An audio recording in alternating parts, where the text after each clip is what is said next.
So what's up mga ka-idol? So naaaday ta diri sa mga Ormoc City no, naglaglaag no.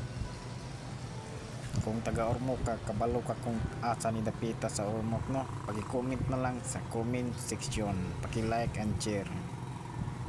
So sa ngari na punta sa mga ano dire unahan maglakaw-lakaw ta, ngita tag mga followers at sakto tama kay to ay tulo ka bug followers.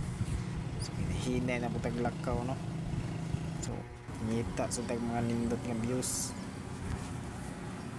ay sa diha nga may usa na pud ka ku ano na usa ka tawo diri ano puti og color no. Usa po nato ka followers no. So manay na din tagtambok padong diri simbahan no, kay simba punta. Oh sakto pod kay naapoy mga lawa-lawa diri no, mag-snack sa data diri no, paghuma no ngadton sa simbahan o padong na ta diri para managkot ta diri ama. Oh mayng hapon